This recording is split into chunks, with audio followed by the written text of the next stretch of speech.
Well, next to some cold weather aftermath, a big issue we hope you're not facing tonight. It may still be cold outside, but with the temperatures rising just above freezing today, as Ken told us, now might be a good time to check on your pipes. Here's an example why. Take a look. You're looking at one Knoxville home that suffered some extreme damage from burst pipes, something plumbers say can happen when pipes are exposed to cold temperatures for an extended period of time. They tell us it's not uncommon after cold spells like what we've seen to receive calls about bursts or frozen pipes. But as temperatures begin to rise, they add that now is when you will find out if a frozen pipe has burst, as most broken pipes go undetected while frozen over.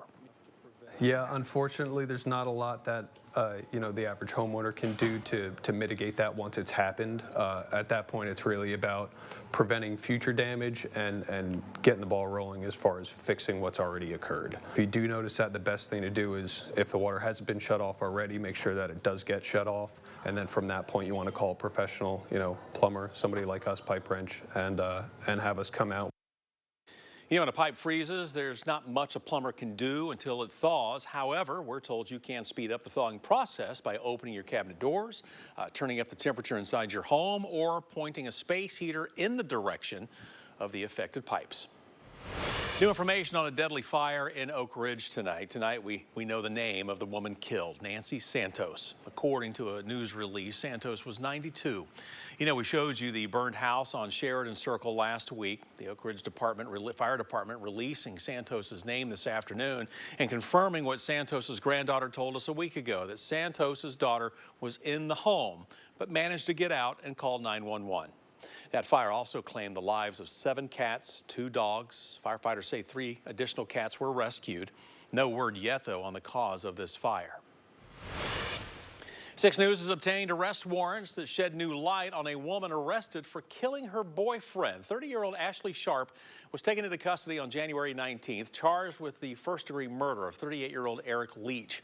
Now, she was taken into custody after leading U.S. Marshals on a manhunt along with 31-year-old Vincent Ellis. As we reported last Saturday night, the Loudoun County Sheriff's Office responded to a home off Taylor Lane. That's where deputies found the victim shot in the face. He was later pronounced dead at the hospital. According to the reports, a witness said she was outside and saw Sharp and Ellis pull up in a dark SUV. The witness went on to say that while Leach was pulling items out of the truck and arguing with Ellis, Sharp came up and shot him. Deputies also referenced footage from another neighbor's security camera. It showed Sharp and Ellis getting into the vehicle and driving away as soon as the shots were fired. Again, Sharp is charged with first-degree murder. Ellis is charged with being an accessory after the fact. Next on our Big 7 list, a new affordable housing apartment complex. Today's opening in Clinton, happening after nearly 5 years.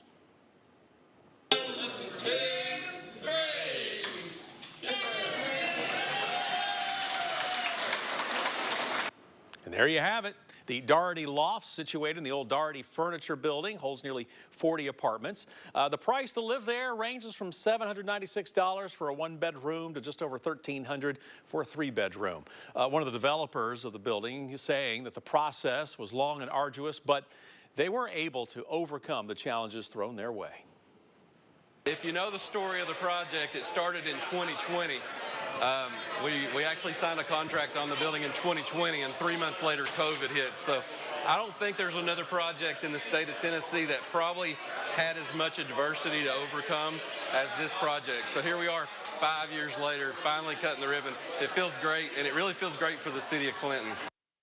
And check this out, an original vault door from Dary Furniture is in one of the apartments.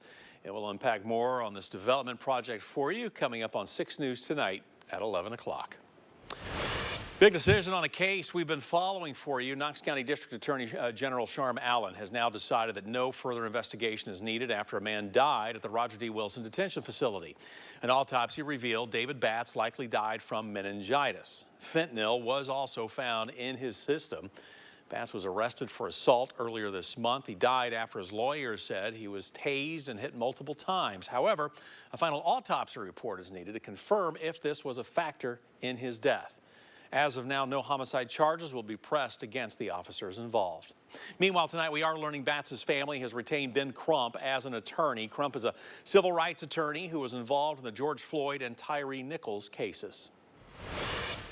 And our Big 7 list wraps up with an effort to help that, that you can join in. As fires continue to burn around Los Angeles, Young Williams Animal Center here in Knoxville is asking for foster families. Now, the center is planning to assist shelters on the West Coast by taking in their animals to make room for pets that were displaced by the fires. Fostering is free, and Young Williams provides all the supplies needed to host a foster pet. Plus, the staff can work with you to decide which animal would, fit best in your home. Now, this is not the first time the center has taken in animals following a disaster. As long as we have space to do so, we try to help other shelters in need from relief efforts. Like we just helped with Hurricane Helene relief. We had about 150 animals that came from the hurricane aftermath. So any type of disaster that we have, we try our best to ramp up our foster so that we can make more space in our shelter to help. Fosters are needed year-round, not just after a disaster, and fostering an animal can also help find it a permanent home. And for a link to sign up to foster through Young Williams, just look for this story on WATE.com. A failed car burglary leaves a man shot and in the hospital. This happened this morning near Knoxville Salvage. Knoxville police say Travis Bullock smashed a car window with a golf club. A man heard what was happening, confronted Bullock, but Bullock attacking the man with the club. Well, the man then shot him. Officers found Bullock on East Magnolia Avenue, taking him to the hospital. He is now facing assault and vehicle burglary charges.